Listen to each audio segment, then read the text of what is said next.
नमस्कार, सौरभ द्विवेदी नाम है हमारा और आप देखना शुरू कर चुके हैं ललन टॉप शो।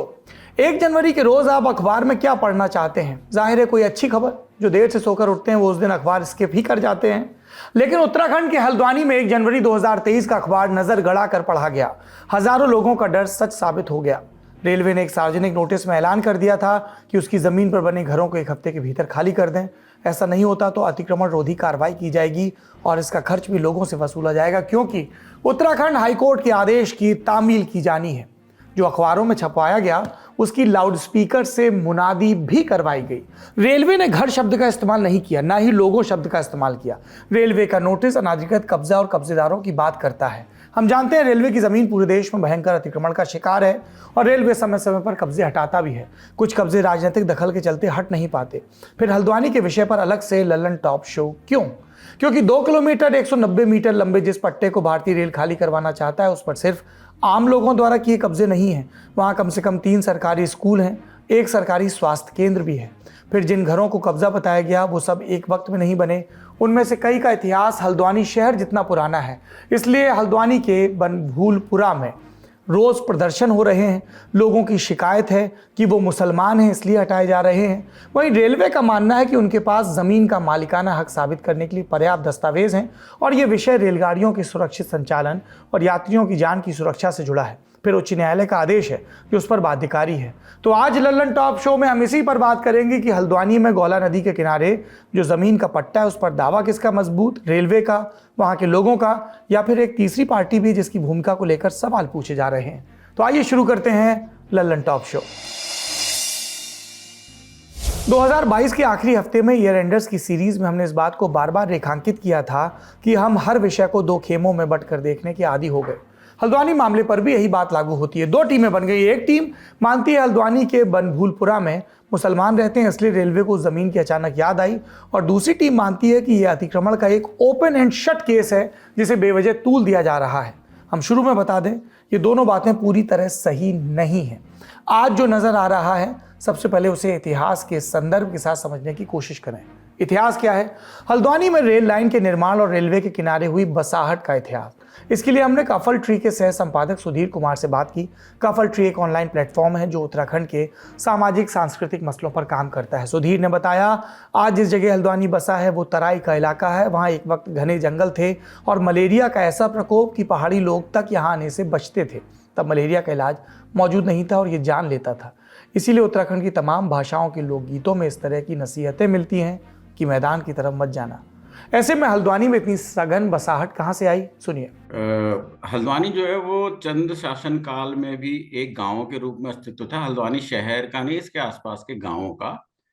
तो ये तो हमें चंद जो शासन काल था तब से मिलता है। लेकिन अगर जो आधुनिक हल्द्वानी की बात करी जाए तो ये 1834 में मिस्टर ट्रेल ने, जो अंग्रेज प्रशासक थे, इन्होंने इसको एक मंडी के रूप में बसाया।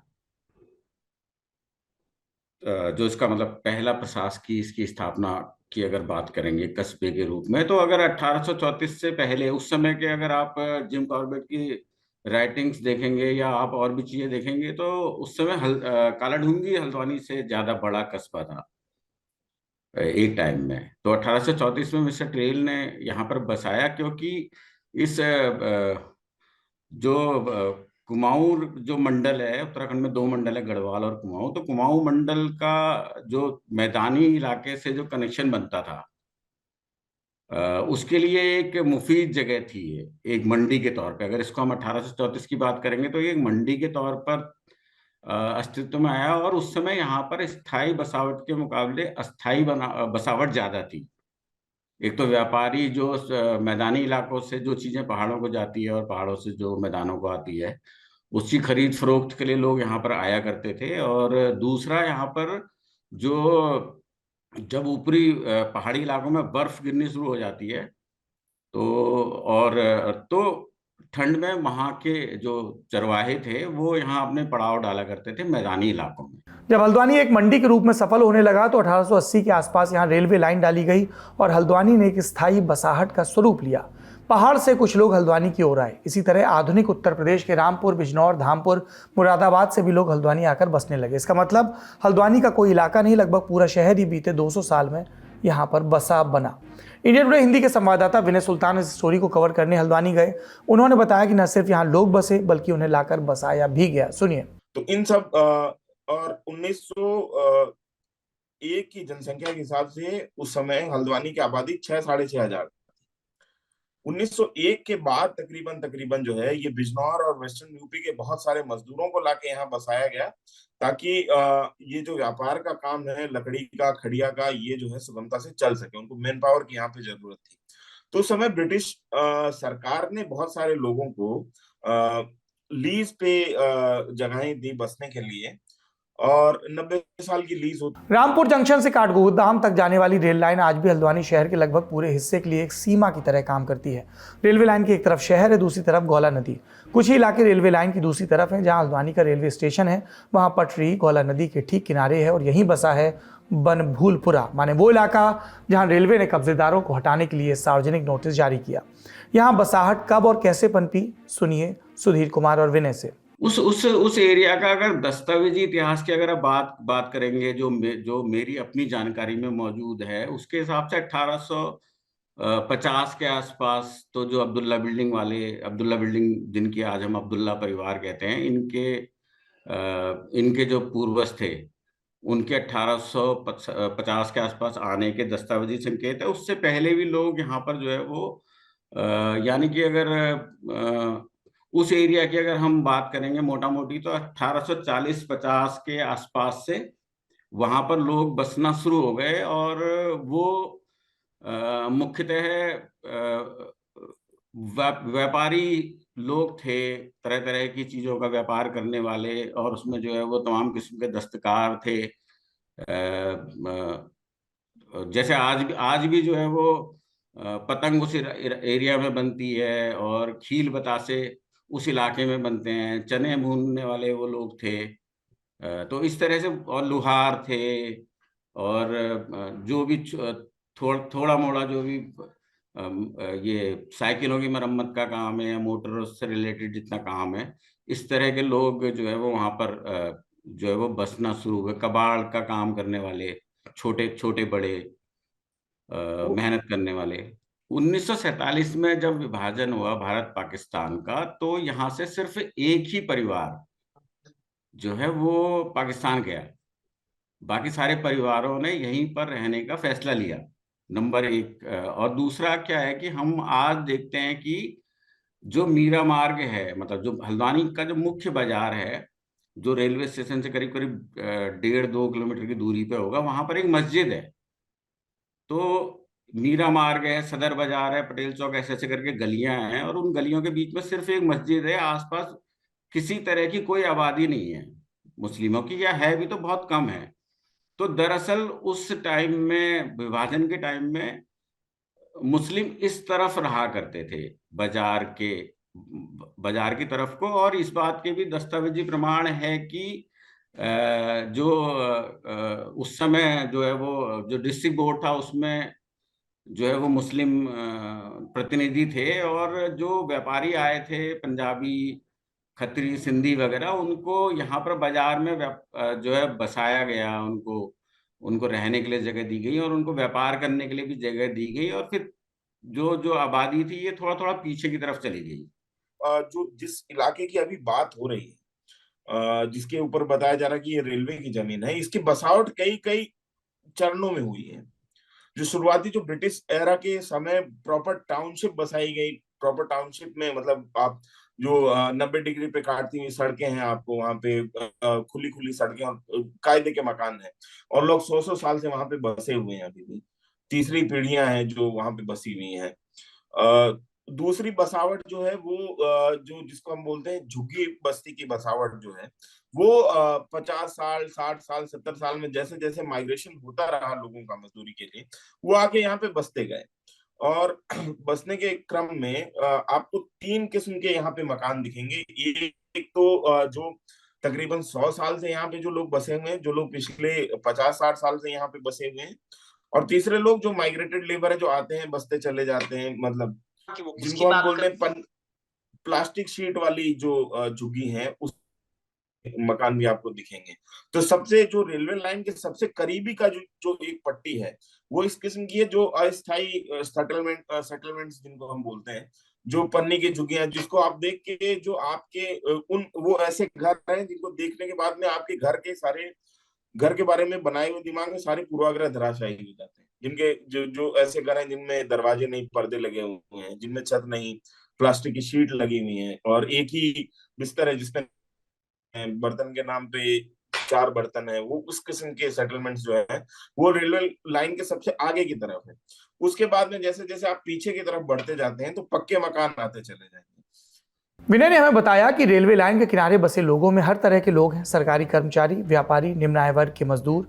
बनभूलपुरा की आबादी का बड़ा हिस्सा इस्लाम को मानता है, हिंदू भी बसते हैं और इलाके में कम से कम एक मंदिर भी है। तो अब तक हमने जान लिया कि हल्द्वानी में रेल की पटरी कहां से आई और जिसके चलते रेल एक पार्टी है इसमें, इंडियन रेलवे, और बसाहट कैसे तैयार हुई जिसके चलते वहां रहने वाली जनता एक दूसरी पार्टी है, और दोनों पक्षों के बीच जमीन का विवाद। पर हमने आपको शुरू में संकेत किया, जमीन का कम से कम एक दावेदार और भी था। दरअसल आधुनिक काठगोदाम और हल्द्वानी जहां बसा है, उस जमीन का काफी हिस्सा अंग्रेजों के राज में दान सिंह बिष्ट नाम के एक व्यापारी को दिया गया था। इन्हें लोग दान सिंह मालदार के नाम से भी जानते हैं। उन दिनों लगातार रेलवे का विस्तार चल रहा था जिसके लिए लकड़ी की जरूरत पड़ती थी। टिम्बर किंग बिष्ट यही लकड़ी सप्लाई करते थे जो पाकिस्तान से लेकर बर्मा तक जाती थी, और इसी कारोबार के चलते हल्द्वानी के आगे पड़ने वाले आखिरी स्टेशन का नाम काठ गोदाम पड़ गया। बिष्ट को जो जमीन दी गई वो रेलवे लाइन से करीब थी, इसलिए एक दावा यह भी है कि जितनी जमीन रेलवे की बताई जा रही उसमें एक हिस्सा दरअसल नजूल की उस जमीन का है जो एक वक्त बिष्ट को दी गई थी। नजूल को सादी भाषा में आप सरकारी जमीन कह सकते हैं। सरकार कौन सी? उत्तराखंड की सरकार, राज्य सरकार। जमीन रेलवे की है या सरकार की, इस पर दस्तावेज क्या कहते हैं, सुनिए। ये इसमें दो चीजें हैं। एक तो ऐतिहासिक दस्तावेजों की बात रही, तो उसमें जैसे कोई ये कह सकता है कि भाई मतलब अंग्रेज चले गए तो अंग्रेजों ने वो जमीन किसको दी, क्या दी, और जब वो चले गए तो उसके बाद में फैसला लेने का मतलब वहां से गवर्न होके, वहां से संचालित होके तो फैसले नहीं लिए जा सकते हैं। तो इस बारे में जो मोटा मोटी अभी हाल के सालों की अगर बात करेंगे तो जो बनभूलपुरा का इलाका है तो उसको हल्द्वानी जो नगर पालिका है और नगर निगम है वो अपनी जमीन मानता रहा है। तो ये वहां पर कुछ प्रबुद्ध लोगों ने आरटीआई लगाई कि भी जो जिस जमीन पे हम बसे हैं उसका मालिकाना क्या है, कैसे है। तो उस जमीन को नजूल मान के जो है वो नगर पालिका ने कई लोगों को फ्री होल्ड किया। जैसे बीच बीच में जो है वो प्रदेश सरकार की यहाँ पे नजूल की नीति आती है। मतलब आज भी अगर हम देखेंगे तो 70% हल्द्वानी जो है वो नजूल जमीन पर बसा हुआ है। तो बीच बीच में सरकार जो है वो ये योजना लेके आती है कि भाई इस जगह का सर्कल रेट ये है, जगह का सर्कल रेट ये है, और आप जिस जमीन में काबिज हैं इसका आप मूल्य चुका के इसके मालिक बन सकते हैं। तो वहां पर जो बनभूलपुरा का इलाका है वहां पर कई लोगों को नगर पालिका ने जमीन जो है वो फ्री होल्ड करके दी है। वहां पर लोगों के पास में पट्टे हैं, वहां पर लोगों के पास में दाखिल खारिज है, वहां पर खुद सरकार ने जो है वो सरकारी इंटर कॉलेज बनाए हैं, स्कूल बनाए हैं, प्राइवेट स्कूलों को अगर छोड़ भी दें तो ये वहाँ की ऐतिहासिक स्थिति ही नहीं है बल्कि ये आज की भी स्थिति है। यहाँ से कहानी दिलचस्प हो जाती है। बनभूलपुरा में ऐसी जमीनें भी हैं जिन्हें क्रमशः सरकारों ने बाकायदा रसीद कट्टे के साथ बेचा, यानी जमीन के कानूनी रूप से वैध मालिक मौजूद हैं। इन्हीं दस्तावेजों के आधार पर लोग अतिक्रमण रोधी नोटिस को गलत बता रहे हैं, सुनिए। देखिएगा कि यहाँ पे लोग, मेरे पास जो आप डॉक्यूमेंट है आप देखिएगा ये आजादी से पहले का कागज है। आप देखिएगा म्यूनिसिपैलिटी का कागज जी, म्यूनिसिपैलिटी जब ये आपके मकान का है? जी, जब यहाँ म्यूनिसिपैलिटी हुआ करती थी, देखिए 1937-38 का ये डॉक्यूमेंट्स है। इससे पहले भी अगर आप देखेंगे किस चीज के डॉक्यूमेंट्स हैं ये? जी, ये जो हमारा जो असेसमेंट आया करता था ये उसके है, बसावट की है जी। ये देखिए आप, ये 1937 का कागज है, ये आप देखेंगे 1925 का कागज है। तो इतने पुराने लोग यहाँ हैं, ये हमारे डॉक्यूमेंट्स है इतने पुराने। आप कह रहे हैं कि आप 37 से बसावट है यहाँ पे बनभूलपुरा में? पहला ये 175 ये देखिए 1925-26 का कागज है ये। मैं इसी इलाके में, पैदाइश मेरी हल्द्वानी की है और मैं यहीं पर रह रहा हूँ और मैं भी इस इंक्रोचमेंट की जद में आ गया हूँ। आपको भी नोटिस मिला है? मुझे भी नोटिस मिला है। क्या कहता है वो नोटिस? नोटिस ये कहता है कि आप इंक्रोचर हैं, आप रेलवे के लैंड में हैं। मेरा ये मानना है कि मैं नुजूल लैंड में हूँ और मैं नगर पालिका की सीमा के अंतर्गत रहता हूँ और मेरा मकान जो ट्रांसफर भी हुआ तो वो अधिकार पूरा अपने साथ उन्होंने कहा कि ये इनके नाम, नगर निगम ने कहा कि ये इनको हस्तांतरित किया जाता है, इससे इसको पूरा सिस्टम और पूरा जो मैनेज करता है वो नगर निगम यहाँ पे करता चला आया है। इसलिए मैं संतुष्ट था कि मैं कम से कम रेलवे की जद में। कब से रह रहे हैं आप? शराफत खान साहब, आपका परिवार कब से यहाँ रह रहा है जिसपे नोटिस मैं मिला? पैदाइश यहाँ पर हूँ, लेकिन जिस लैंड पे मैं रह रहा हूँ वहाँ रहते हुए मुझको करीब 30 साल हो गए हैं।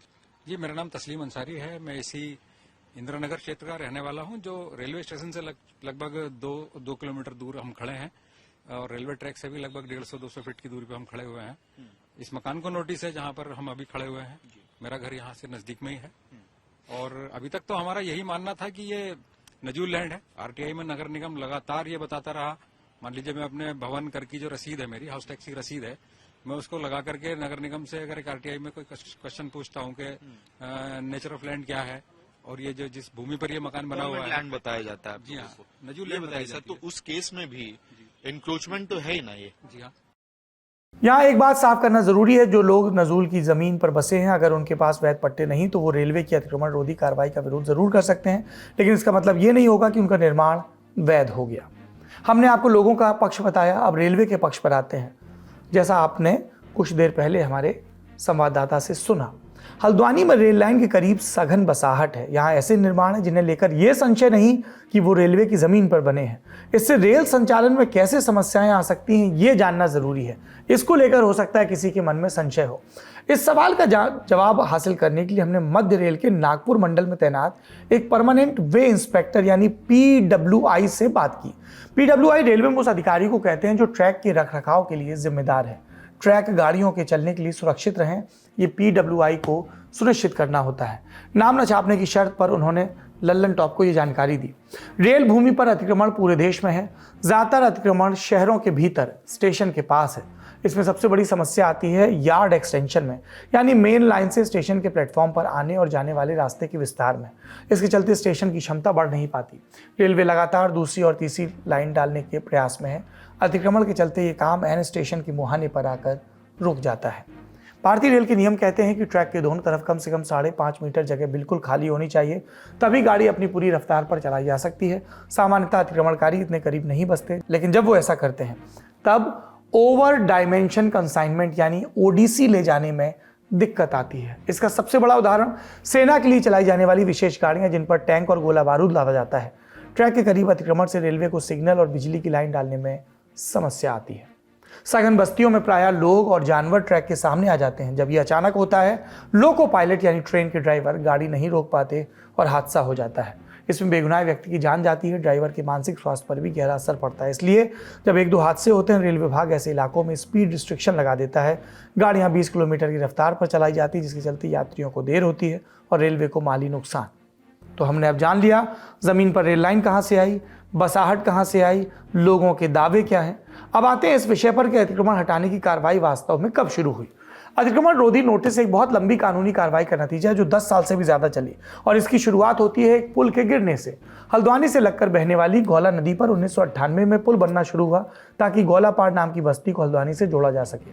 2004 में पुल बनकर तैयार हुआ और 2008 में ही ढह गया, और तब सामने आए एक सामाजिक कार्यकर्ता। सुनिए। तो इसके बाद में यहाँ पे एक सामाजिक कार्यकर्ता है रविशंकर जोशी। उन्होंने अपने स्तर पे फैक्ट फाइंडिंग की कि ये मसला क्या है, क्यों पुल 4 ही साल में गिर गया, और उन्होंने एक PIL दाखिल की कोर्ट में, और उस PIL में उन्होंने बहुत सारी चीजें जो है खामियां वो हैं वो दिखाई कि इंजीनियरिंग के हिसाब से मतलब जो डिजाइन था वो भी प्रॉपर नहीं था, जो कंस्ट्रक्शन था वो भी अप टू मार्क नहीं था, और खनन भी एक बड़ी समस्या है। तो इसके जवाब में राज्य सरकार की तरफ से कहा गया कि इंजीनियरिंग की कोई मिस्टेक नहीं है, लेकिन यहाँ पे जो अवैध खनन नदी में होता है उसके चलते जो है पुल कमजोर हुआ और गिर गया। तो फिर ये सवाल पूछा गया कि अवैध खनन करता कौन है, यहाँ पे कौन इसके लिए जिम्मेदार है। तो ये बोला गया कि जो रेलवे किनारे जो बसी हुई बस्तियां हैं, ये इनमें जो रहने वाले लोग हैं ये सबसे ज्यादा जो है खनन में संलिप्त है और ये लोग जो है ये अवैध तरीके से यहाँ पे बसे हुए हैं।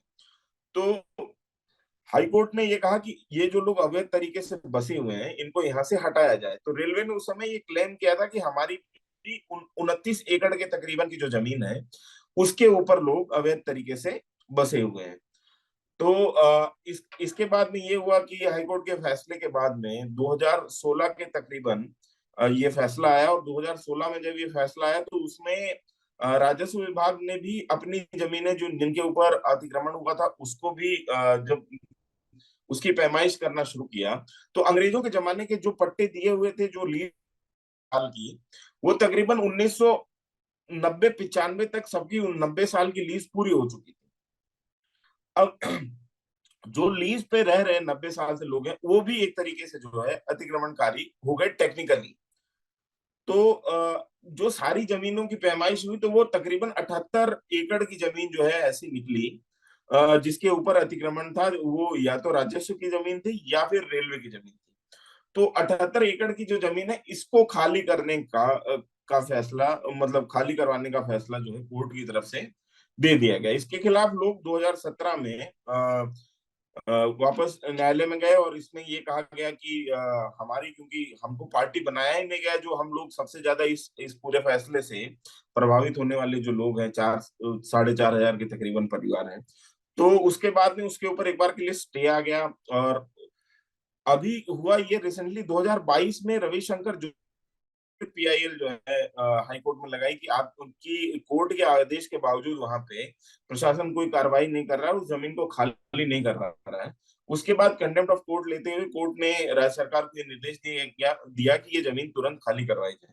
मीना ने एक महत्वपूर्ण बिंदु उठाया। वो बता रहे हैं कि अतिक्रमण रोधी कार्रवाई का विस्तार रेलवे की 29 एकड़ की पैमाइश से बढ़कर 70 एकड़ के पार कैसे गया। नजूल भूमि की कई लीज ऐसी थी जिसका नवीनीकरण नहीं हुआ। इस पर नैनीताल के जिला मजिस्ट्रेट का बयान भी सुनिए।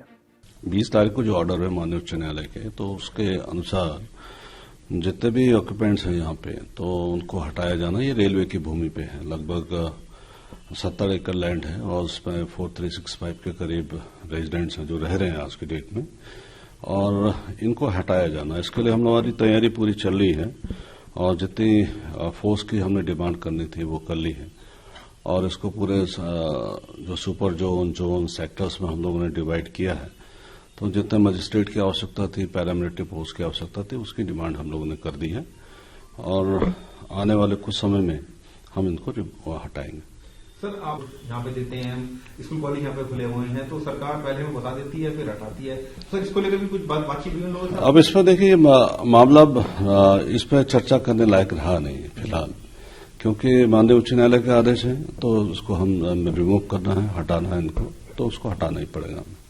यह आरोप लगाया जा रहा है कि उत्तराखंड सरकार ने उच्च न्यायालय में केस पूरी ताकत से नहीं लड़ा। इस आरोप पर रक्षा राज्य मंत्री और उत्तराखंड से आने वाले सांसद और भाजपा नेता अजय भट्ट ने प्रेस से क्या कहा, सुनिए। बनभूरपुरा में जो वहां पर खाली कराने के आदेश हो रहे हैं वो इंक्रोचमेंट का मामला माननीय न्यायालय के संज्ञान में आया है, अतिक्रमण का। तो उसमें माननीय उच्च न्यायालय ने जो फैसला दिया है उस पर हमें कोई कमेंट नहीं करना है। हमारे साथी प्रभावित पक्षकार सर्वोच्च न्यायालय में गए हैं, वहां से जो भी रेमेडी मिलेगी उसका हमको इंतजार करना चाहिए। और बाकी हम सबको कष्ट है क्योंकि कुछ लोग ब्लेम करते हैं कि ये लोग अच्छी तरह से पैरवी नहीं करे, इनकी सरकार ने पैरवी नहीं करी। ये कहना कदापि उचित नहीं है क्योंकि हमारी सरकार जाति, धर्म, वर्ग, क्षेत्र इससे ऊपर उठ के काम करती है। हमारे लोग हैं, उनकी चिंता का जो भी हल निकलेगा वो उनकी चिंता नहीं है, वो हमारी चिंता है। हमारी सरकार को उनकी चिंता है और हम चिंतित हैं। किसी न किसी तरह से जो अच्छा होगा वो किया जाएगा, परंतु न्यायालय के फैसले पर हमको सर्वमान्यता जो होती है उसी के आधार पर हमको काम करना होगा और हमारी सरकार ने पुरजोर ताकत लगाकर उसकी पैरवी भी करी। फिलहाल ये मामला सुप्रीम कोर्ट में है जहां 5 जनवरी के रोज सुनवाई होगी। अतिक्रमण भारत में एक बहुत बड़ी समस्या है। रेलवे और सेना तक की हजारों एकड़ जमीन अतिक्रमणकारियों के कब्जे में, इसलिए हम कभी भी अतिक्रमण या अतिक्रमणकारियों के पक्ष में खड़े नहीं हो सकते। हम बस ये कह सकते हैं कि कार्रवाई से पहले लोगों के दावों और आपत्तियों का ठीक तरीके से निवारण कर लिया जाए और अतिक्रमण रोधी कार्रवाई के वक्त देश की तमाम अदालतों की दी गाइडलाइंस का पालन हो। मिसाल के लिए 2015 में कांग्रेस नेता अजय माकन की याचिका पर फैसला देते हुए दिल्ली हाईकोर्ट ने कहा था कि झुग्गियों से लोगों को तभी हटाया जा सकता है जब ये साबित हो जाए जमीन पर उनका कब्जा अवैध। अतिक्रमण रोधी कार्रवाई से पहले एक विस्तृत सर्वे हो, पुनर्वास योजना भी बनानी होगी जिसके तहत उन्हें फौरन शरण मिले। और यहां पर एक बात और, जिन अधिकारियों की नजर तले ये कब्जे बढ़ते गए, सरकारी वहां पर भवन भी बनते गए, उनकी भी जांच होनी चाहिए। नोएडा के ट्विन टावर में भी हमने यही बात कही थी, अब भी यही बात कह रहे हैं। हम उम्मीद करते हैं हल्द्वानी में अगर अतिक्रमण रोधी मुहिम चलाई गई तो उसमें सरकार जो भी नियम कानून है उनका पूरा ध्यान रखेगी। ये था आज का लल्लन टॉप शो। अपने और अपनों का ख्याल रखिए। 10 बजे फिर प्रस्तुत होऊंगा सुर्खियों के साथ, हमारा नया शो जिसमें हम विस्तार से दिन भर की खबरों के बारे में आपको बताएंगे। आपके ज्ञान की गहराई नापने के लिए आ गई है लल्लन टॉप क्विज। मौके पर दो जवाब और मौके पर ही पाओ इनाम। सोमवार से शुक्रवार रात 9 बजे सिर्फ लल्लन टॉप ऐप पर।